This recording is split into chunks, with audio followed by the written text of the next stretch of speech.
حضرت نبی اکرم صلی اللہ علیہ وسلم نے فرمایا من حفظ سنتی اکرمہم اللہ باربع خصال، جو شخص میری سنت کی اتباع کرے گا، اس کی حفاظت کرے گا، اس کو اپنی زندگی میں لائے گا، اللہ رب العزت اس کو 4 بڑے انعامات سے نوازے گا، اللہ اس کو 4 انعام دے گا۔ سب سے پہلا انعام جو اس کو ملے گا المحبت فی قلوب البررہ، نیک لوگوں کے دلوں میں اس کی محبت اللہ بٹھائیں گے۔ جیسے حدیث پاک میں آیا ہے کہ اللہ رب العزت کے یہاں جب کوئی بندہ محبوب ہو جاتا ہے تو اللہ عرش پر اعلان کرتے ہیں، حضرت جبریل سنتے ہیں، وہ فرشتوں کو کہتے ہیں کہ فلاں ابن فلاں اللہ کے یہاں محبوب ہو چکا ہے۔ پھر فرشتوں کو حکم ہوتا ہے کہ دنیا والوں کو بھی کہو کہ اللہ اس سے پیار کرتا ہے، تم بھی اس سے پیار کرو۔ تو وہ کب ہوگا؟ وہ تب ہوگا چونکہ اللہ رب العزت نے قرآن کریم کے اندر ہمیں بتایا کہ تمہارے لیے رہنما، تمہارے لیے مقتدا اور پیشوا کوئی نہیں ہے، صرف اور صرف نبی اکرم صلی اللہ علیہ وسلم ہے۔ لقد کان لکم فی رسول اللہ اسوۃ حسنہ، تم دنیا کے اندر کسی ماڈل کو تلاش مت کرو، تم دنیا کے اندر کسی بڑے سے بڑے ماڈل کو تلاش کرو گے تو تمہیں وہ گمراہی کی طرف لے جائے گا۔ تم اس کی اتباع کر کے اپنے جسم کے ہر چیز کو اس چیز کے مطابق بناؤ گے، اس کے طریقہ کار کے مطابق بناؤ گے، وہ تمہیں گمراہی کی طرف لے گا، وہ تم کو نجات نہیں دے گا۔ جیسے آج کے زمانے میں ہم دنیا کے اندر تلاش کرتے ہیں کہ فلاں ایسا ہے، فلاں کا ہیئر سٹائل یہ ہے، فلاں کا ڈریس ایسا ہے، فلاں کی گاڑی ایسی ہے، فلاں ایسا چلتا ہے، فلاں ایسا کھاتا ہے، فلاں ایسا بیٹھتا ہے، وہ بڑا ماڈل ہے، وہ یہ ہے، وہ یہ ہے، وہ یہ ہے۔ وہ کچھ بھی نہیں ہے، وہ دنیا کی اس آنکھ جو ظاہری آنکھ ہے یہ اس کو دیکھ رہی ہے کہ اس نے یہ کیا، ایسا سٹائل مار کے اس نے اتنی ترقی حاصل کی، حالانکہ وہ ترقی نہیں ہے۔ بظاہر تو ہم کو ترقی دکھ رہی ہے لیکن حقیقتاً وہ ناکامی ہی ناکامی ہے۔ اگر ترقی چاہتے ہو، کامیابی چاہتے ہو تو تمہارے لیے مقتدا اور پیشوا جو ہے وہ نبی اکرم صلی اللہ علیہ وسلم ہے، ان کی اتباع کر کے اپنی زندگی کو سنوارو، اللہ کے یہاں محبوب بن جاؤ گے۔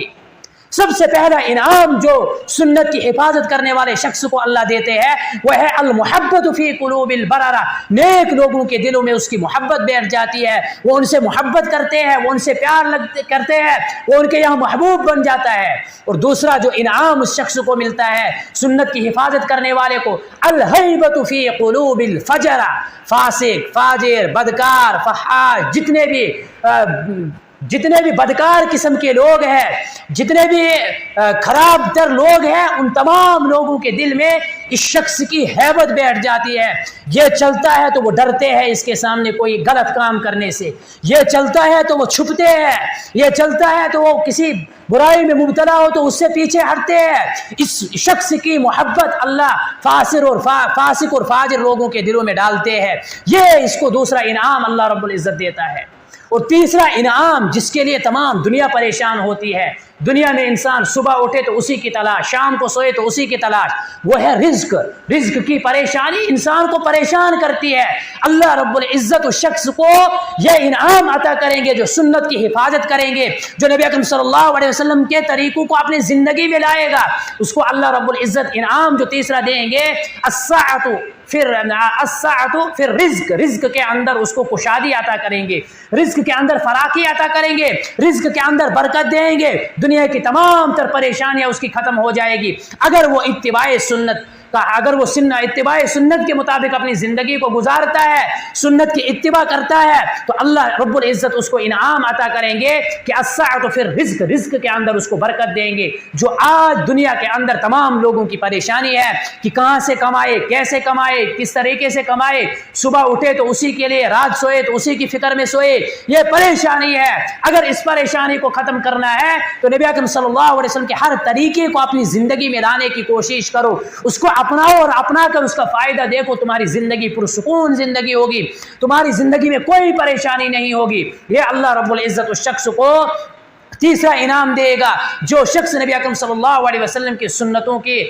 حفاظت کرتا ہے، ان کی اتباع کرتا ہے۔ اور چوتھا انعام جو اللہ رب العزت دے گا، جو اس کو آخرت میں کامیابی کا ذریعہ اور سبب بنے گا، الثقۃ فی الدین، دین کے اندر اس کو جوام ملے گا، اس کے دین کے اندر وہ مضبوط ہوگا، وہ دین کا کام کرنے میں ہچکچائے گا نہیں، دین کے امور کو انجام دینے میں اس کو کسی پریشانی کی کوئی فکر نہیں ہوگی، دنیا میں کسی تانا دینے والے کی کوئی فکر نہیں ہوگی۔ دین کا کام ہے تو دین کا کام سمجھ کر کرے گا، نماز، روزہ، زکوٰۃ، حج، جتنے بھی احکام ہیں ان تمام کی وہ حفاظت کرے گا، ان تمام کو اس طریقے سے ادا کرے گا جیسے اللہ رب العزت چاہتے ہیں۔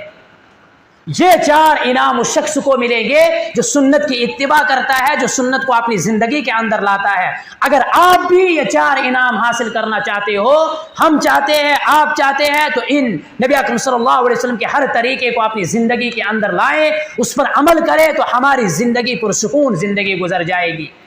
سید عبد القادر جیلانی رحمۃ اللہ علیہ فرماتے ہیں کہ اساس الخیر متابعۃ النبی صلی اللہ علیہ وسلم فی قولہ و فعلہ، کہ تمام تر بھلائیوں کی جو بنیاد ہے، تمام تر بھلائیوں کا، نیکیوں کا جو دار و مدار ہے، وہ نبی اکرم صلی اللہ علیہ وسلم کے ان کے قول کے اندر، ان کے فعل کے اندر، ان کے افعال کے اندر اتباع کرنا ہے۔ متابعۃ النبی صلی اللہ علیہ وسلم فی قولہ و فعلہ،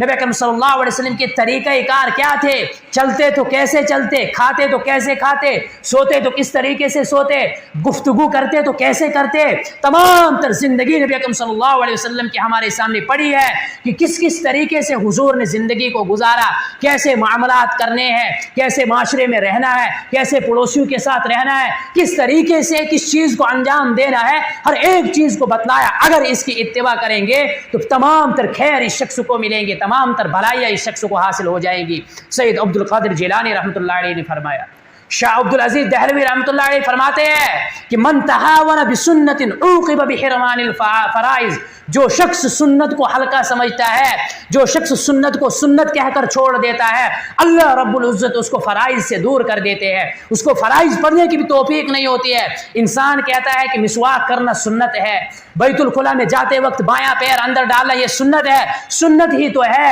نہیں تو کیا ہے، چھوڑ دیں گے کوئی فرق نہیں پڑے گا۔ تو فرمایا کہ جو شخص سنت سے اعراض کرتا ہے، اس میں سستی کرتا ہے، تو اللہ رب العزت اس سے فرائض کی توفیق چھین لیتے ہیں، وہ فرائض بھی پھر